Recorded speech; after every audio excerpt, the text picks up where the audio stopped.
जय गुरु जी। ओम नमः शिवाय। शिवजी सदा सहाय। ओम नमः शिवाय। गुरुजी सदा सहाय। श्री शिव महापुराण कोटि रुद्र संहिता अथ अष्टविंशो अध्यायः। सूत उवाच।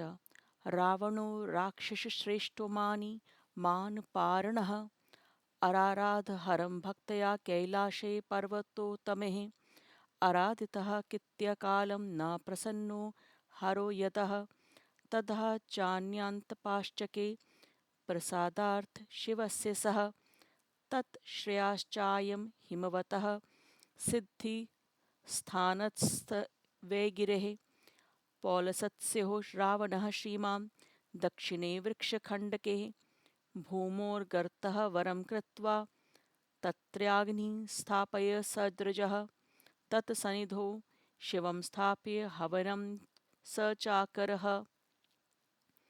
ग्रीष्मे पञ्च अग्निमध्यस्थो वर्षषु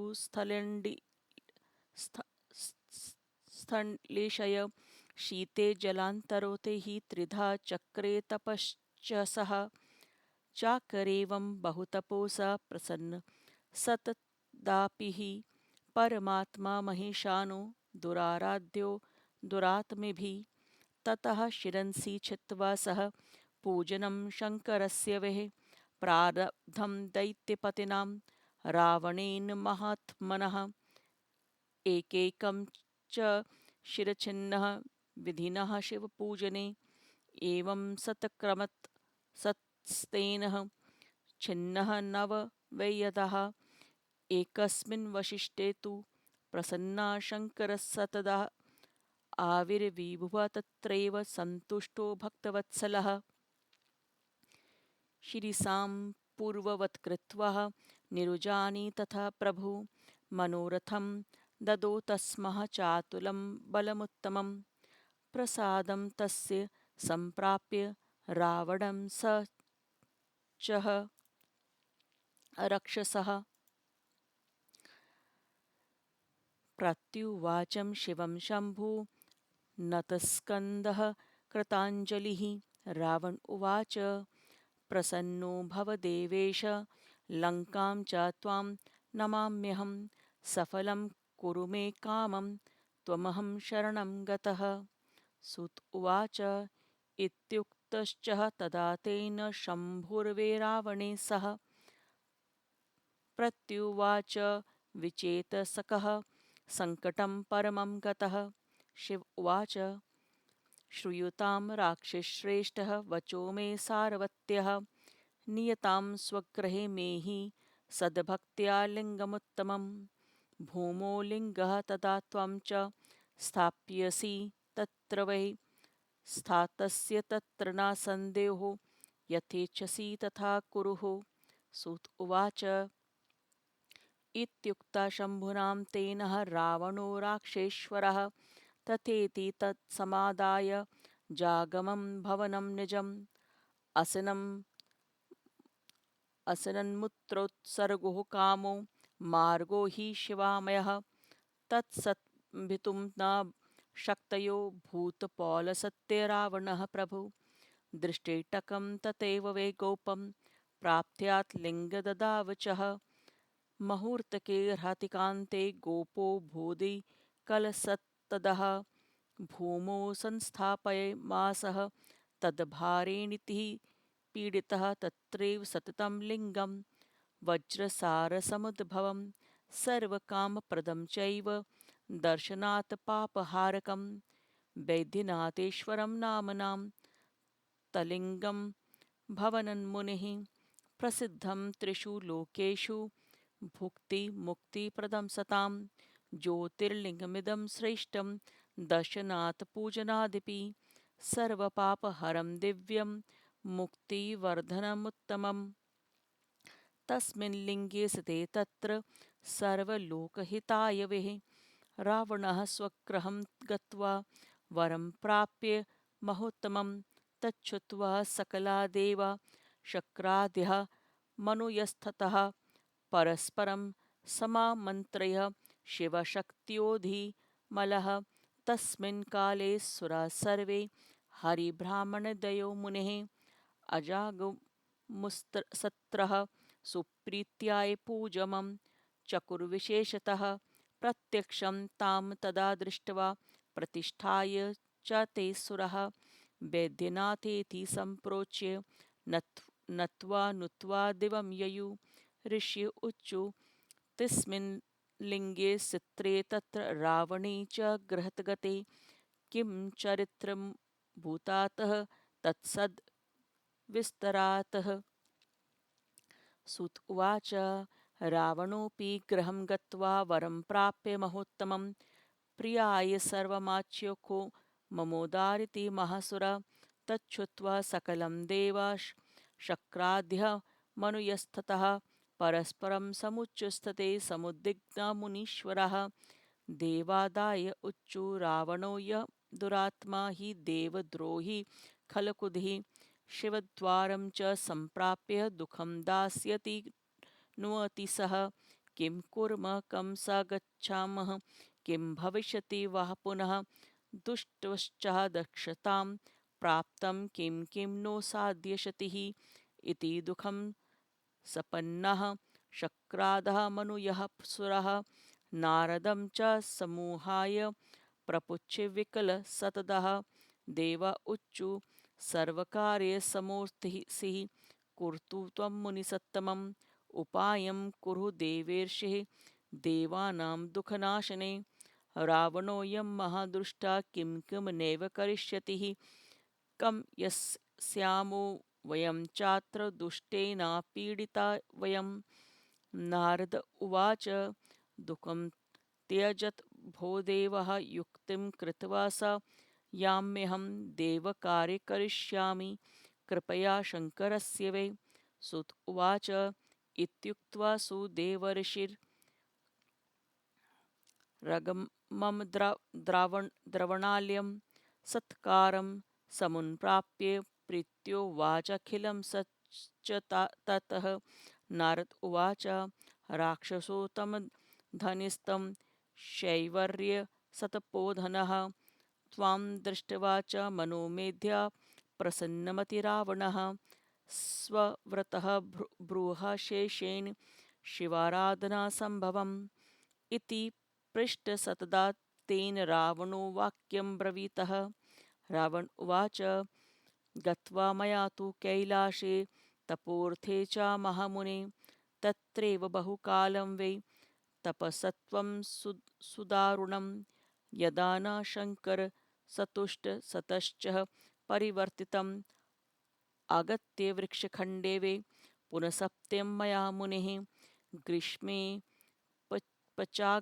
पञ्चाग्निमध्ये तु वर्षषु स्थलेशये शीते जलान्तरोस्तस्ते हि कृतं चैव त्रिधा तपः एवं मया कृतं तत्र तपोत्रयाग्नुं मुनीश्वरः तथापि शङ्करो माहं न प्रसन्नो भवन्मानकः यदा मया तु क्रुद्धेन भूमौ गर्तविधाय च तत्राग्नि च समासाद्य पार्थिवः स प्रकल्प्य च गन्धैश्चन्दनैश्चैव धूपैश्च विविधैस्ततः नैवेद्ये पूजितः शम्भुरार्तिकिः विधानतः प्रणिपाते सत्त्वै पुण्यैस्तोषितः शङ्करो मया गीतैर्नृत्यैश्च वाद्यैश्च मुखाङ्गुलिसमर्पणे एतैश्चैव विविधाश्चैन्यरूपाय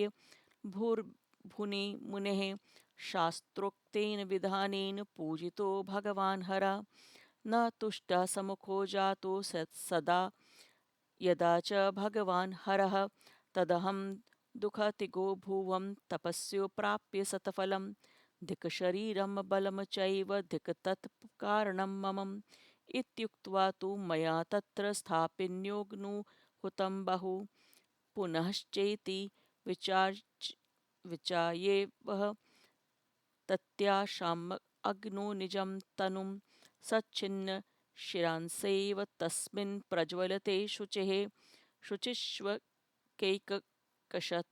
कृत्वा शुद्धानि सर्वशः शङ्कराय अर्पितान्वेह नवसाङ्ख्यवे मयः यवचं दशमं छेतु प्रारब्धमृषिशतं तायावादारिन् भूत्रयः ज्योतिरूपो हरः स्वयं ममिति विहारः प्रीत्या द्रुतं वै भक्तवत्सलः प्रसन्नावरं ब्रूहि ददामि मनसेऽपितसम् इत्युक्ते च तदा तेन मया दृष्टो महेश्वरः प्रणतः सन्तुश्चैव करो बद्ध्वः सुभुक्तिः तदा व्रतं मयेश्चेद्देहि मे हातुलं बलं यदि प्रसन्नो देवेश दुर्लभं कि भवेन्ममं शिवेन परितुष्टेन सर्वदत्तां कृपालुनां माहामनोभिलाषितं गिरा प्रोच्य तथा सत्त्वैः अमोघाय सदृष्टाय वै वैद्यवधोजिनितान्मेः शिरांसं सन्ध्यक्त्वा तु दृष्टानि परमात्मनः एवं कृते तदा तत्र शरीरं पूर्वं ममं जातं तस्य प्रसादश्च सर्वप्राप्तं फलं मयः तदा च प्रार्थ्यूर्थो मे संसितोऽस्मो वृषभध्वजः वैद्यनाथोऽश्वरो नाम्नां प्रसिद्धो भूजगत्तत्रये दर्शनां पूजनां ज्योतिर्लिङ्गरूपो महेश्वरः भुक्तिमुक्तिप्रदो लोके सर्वेषां हितकारकः ज्योतिर्लिङ्गमहं त्रदैव पूजित्वः विशेषतः प्रणिपत्यागतश्चात्र विजेतु भुवनत्रयं सुत उवाच तदीयं त्वच्च श्रुत्वा देवर्षिर्जातसम्भ्रमं विहस्य च मन्वस्य रावणं नारदो ब्रवीतः नारद उवाच श्रूयतां राक्षसश्रेष्ठ कथयामि हितं त्वं तव्या तदेव कर्तव्यं यदुक्तं नन्याथः कचितः तव्योक्तं यच्छिन्नेव हितं दतः ममाधुना तत्सर्व च तव्या सत्यं नामन्तव्यं कदाचनः अयं वै विरक्तं प्राप्तं किं किं नैव ब्रवीति च सत्यं नैव भवेत्तद्वैतकथ्यं ज्ञेयप्रियोपसीमिः इति गत्वा पुनः कार्य कुरु त्वं हा हिताय वः कैलासोद्धारणे यत्नः कर्तव्यश्च तव्या पुनः यदि चैवोद्धतश्चायं कैलासो हि भविष्यतिः तदेव सफलं सर्वभविष्यति न संशया पूर्वस्थापयित्वा त्वां पुनरागश्च वै सुखं निश्चयं परमं गत्वा यथेच्छि तथा कुरु सुत उवाच इत्युक्तसहितमेने रावणो विधिमोहितः सत्यं मत्वा मुनिर्वाक्यं कैलासमगमत्तदः गत्वा तत्र समुद्धारं चक्रे तस्य गिरे स च तत्रस्थं चैव तत्सर्वं विपर्शयति परस्परं गिरीशोऽपि तदा दृष्टा किं जातमिति सुब्रवीतः गिरिजा च तदा शम्भुं प्रत्युवाच विहस्यमं गिरिजो वाचः सच्छिन्नयस्यं फलं जातं सम्यग् जातं तु शिष्यतः शान्त्यात्मे सुवीरायं दत्तं यत्तुलं बलाम् सूत उवाच गिरिजायाश्रं साकूतं वचः श्रुत्वा महेश्वरः कृतघ्नरावणं मत्वा शशापबलिर्दर्पितं महादेव उवाच रे रे रावण दुर्भक्त सगर्वहे दुर्मते शीघ्र च त्वहस्तानां दर्पध्वंस भवेदहि सूत उवाच इति तत्र च यज्जातं नारदः श्रुतवन् सतदां रावणोऽपि प्रसन्नात्मा गतस्वधाम तथा गतिं निश्चयं परमं कृत्वा बलिबलविमोहितः जगदृशं हि कृतवान् रावणः परदर्पः शिवज्ञा च प्राप्नेन् दिव्यसहस्रेण महोजसः रावणस्य प्रतिभण्टो नालं कश्चिद्भूतगदः इत्येतज्समाख्यातं वैद्यनाथेश्वरस्य च माहात्म्यं श्रवणतातं पापं निर्णातं भवति भस्मसातः इति श्रीशिवमहापुराणे चतुर्थ्यां कोटिरुद्रसंहितायां वैद्यनाथज्योतिर्लिङ्गमाहात्म्यवर्णनं नाम अष्टविंशोऽध्यायः। सूत जी ने कहा, राक्षस श्रेष्ठ अभिमानी सम्मान वाले रावण ने कैलाश पर्वत पर शिव की आराधना की। बहुत समय तक आराधना करने पर जब शिवजी प्रसन्न नहीं हुए, तब उसने शिवजी को प्रसन्न करने के लिए और अधिक तप किया। तब इसने हिमालय पर्वत के दक्षिण भाग में स्थित सिद्धि स्थान के वृक्षखंडों के बीच में रहकर तप किया। हे ब्राह्मणों, भूमि में गड्ढा खोदकर उसमें अग्नि की स्थापना करके उसके पास ही शिवजी को स्थापित कर वह हवन करता था। ग्रीष्म ऋतु में पंचाग्नि के बीच में बैठकर, वर्षा में भूमि पर बैठकर, शीतकाल में पानी के भीतर रहकर 3 प्रकार से उसने तप किया।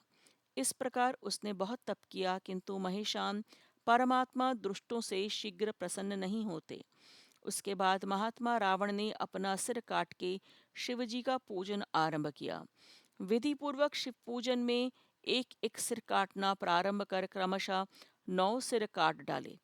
फिर एक सिर शेष रहने पर भक्तवत्सल शिवजी उस पर प्रसन्न होकर प्रकट हुए।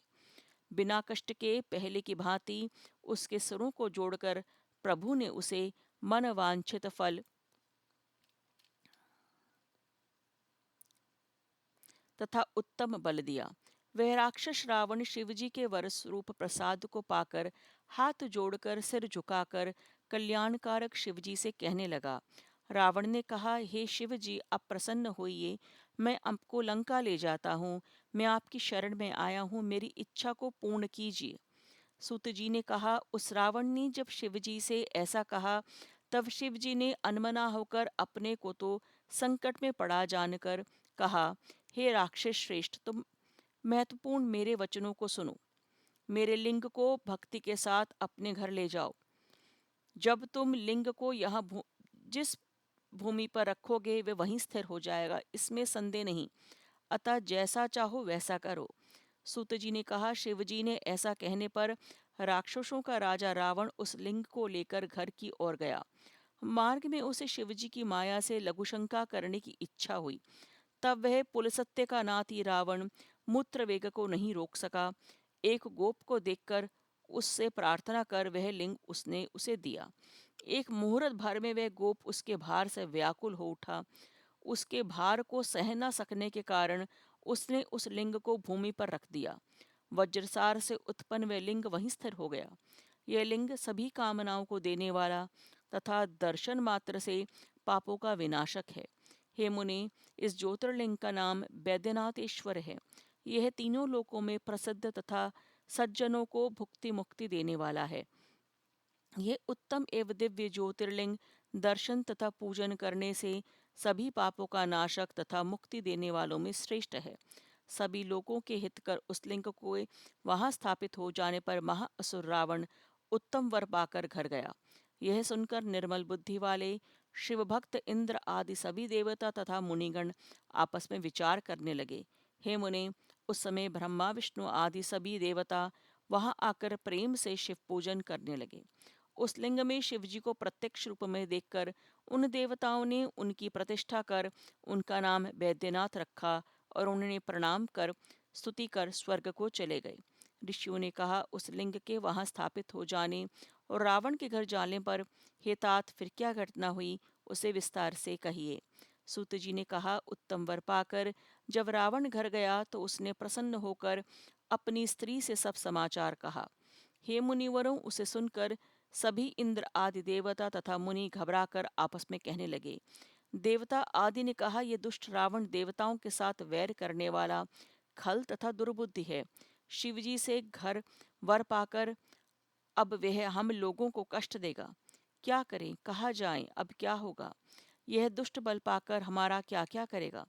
इस प्रकार दुखी होकर इंद्र आदि देवता तथा मुनिगणों ने नारद को बुलाकर व्याकुल होकर उनसे पूछने लगे।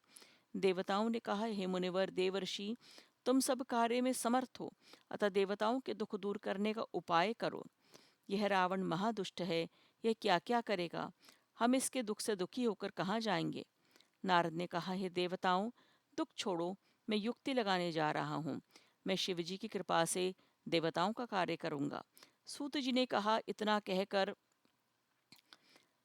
नारद जी रावण के घर गए। वहां अपना सत्कार पाकर प्रेम से उन्होंने कहा। नारद जी ने कहा, हे शिव भक्त राक्षस श्रेष्ठ तपोधन, तुम धन्य हो। हे रावण, तुम्हें देखकर आज मेरा मन अति प्रसन्न है। तुमने कैसे कैसे शिव जी का तप किया, इस वृतांत को संपूर्ण सुनाओ। ऐसा नारद के पूछने पर रावण ने कहा, हे महामुनि, तपस्या के लिए कैलाश जाकर मैंने बहुत समय तक कठोर तप किया। जब शिवजी प्रसन्न नहीं हुए तो मैंने क्रम बदल दिया। हे मुनि, वहां से आकर फिर मैंने वृषखंड में तप किया। ग्रीष्म ऋतु में पंचाग्नि के बीच में, वर्षा में खुली भूमि पर तथा शीतकाल में जल के भीतर रहकर 3 प्रकार से तप किया। हे मुनीश्वर, इस प्रकार मैंने कठोर तप किया, तब भी शिवजी मेरे ऊपर थोड़े भी प्रसन्न नहीं हुए। तब मैंने भूमि में गड्ढा खोद कर उसमें अग्नि स्थापित कर पास में पार्थिव लिंग की स्थापना कर गंध चंदन धूप दीप नैवेद्य आदि से यथाविधि पूजन किया। प्रणाम स्तुति गीत नृत्य वाद्य तथा मुख में उंगली डालकर शिवजी को प्रसन्न किया।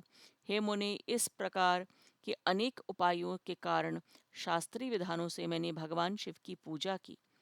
जब शिवजी प्रसन्न होकर सामने प्रकट नहीं हुए तो मैं तपस्या के सत्फल को पाने में अपने को असफल पाकर दुखी हुआ। मेरा शरीर बल तथा तपस्या को धिक्कार है कहकर उसे पहले स्थापित की हुई अग्नि में बहुत कुछ हवन किया। फिर मैंने सोचा, इस अग्नि में अपने देह का ही हवन दूं। फिर मैंने अपने सिर काट काट कर उस आग में चढ़ा दिए। फिर मैंने एक एक करके 9 सिर काट कर उसे शुद्ध करके शिवजी को अर्पण कर दिया। हे मुनिवर, जैसे ही मैं 10वां सिर काटने के लिए तत्पर हुआ, तब तक ज्योति रूप शिवजी स्वयं प्रकट हुए।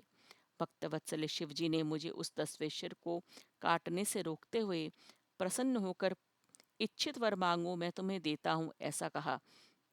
ऐसा उनके कहने पर मैंने शिवजी को देखा। मैंने हाथ जोड़कर भक्ति से उन्हें प्रणाम किया और उनकी स्तुति की। तब मैंने उनसे कहा, मुझे प्राप्त बल दीजिए।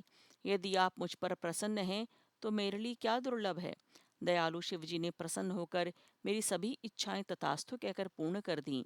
अमोघ दृष्टि से उन्होंने वैद्य की भांति मेरे सभी सिर फिर से जोड़ दिए। ऐसा करने पर मेरा सिर पहले की भांति ही हो गया और उनकी कृपा से मैंने सब फल पा लिया। तब मेरी प्रार्थना से शिवजी यहाँ पधारे और तीनों लोक में वैद्यनाथ नाम से प्रसिद्ध हुए। इस ज्योतिर्लिंग रूप महेश्वर के दर्शन तथा पूजन से भुक्ति मुक्ति मिलती है। यह सबका हितकर है। उस ज्योतिर्लिंग की विशेष रूप से पूजा करके उन्हें प्रणाम करके अभी मैं आया हूँ। अब मैं तीनों लोगों को जीतने जा रहा हूँ। सूत जी ने कहा। उसकी इस बात को सुनकर देवर्षि नारद चकित मन में हंसकर रावण से कहने लगे। नारद ने कहा, हे राक्षस श्रेष्ठ, मैं तुम्हारे हित की बात कहता हूँ। जो तुमसे कहता हूँ तुम वैसा ही करना। तुमसे जो शिवजी ने कहा उन बातों को तुम कभी सत्य मत समझना। यह मैं तुम्हारे लिए हित कर उपदेश दे रहा हूँ। ये उन्मत्त शिवजी क्या क्या नहीं कह देते, वह सब सत्य नहीं होता।